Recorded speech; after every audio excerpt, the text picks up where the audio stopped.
Hi everyone, welcome back to my channel.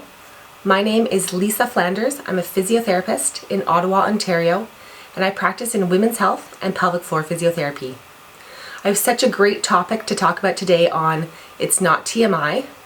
Should I be washing my vulva and vagina for optimal feminine hygiene? This is a great topic and a great question, and one I think that needs special attention. Plus, it means I get to use my vulva puppet.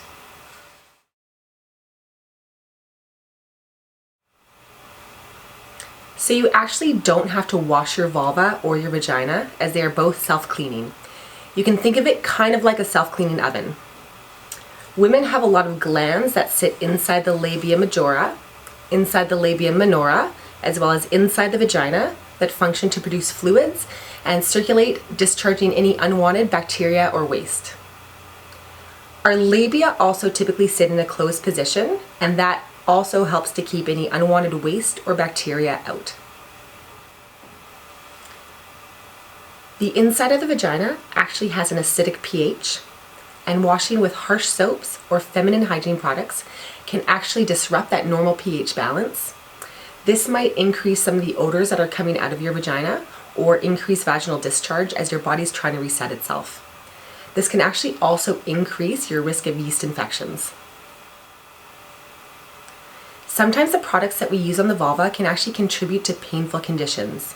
So things like vulvodynia, which is pain around the vaginal opening in the vestibule, or vulvodynia, which is pain around the vulva.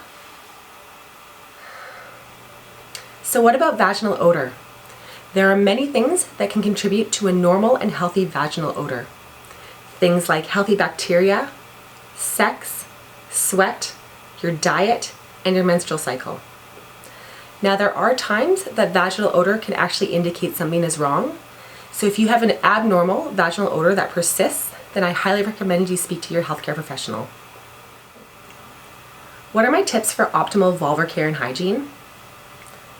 When washing the vulva, use a gentle cloth, and warm water is all you need. Avoid vaginal douching and harsh soaps, as this can actually disrupt the body's normal pH balance. When going to the washroom, make sure you always wipe from front to back, regardless of whether you've had a bowel movement. We want to avoid spreading any bacteria from the rectum back into the vulva. At nighttime, try to sleep in the nude, as this is going to allow the vulva to breathe. If you do feel like you have to wear something to bed, wear loose-fitting cotton underwear. When you're looking at feminine hygiene products, you want to make sure that they are scent-free and free from parabens.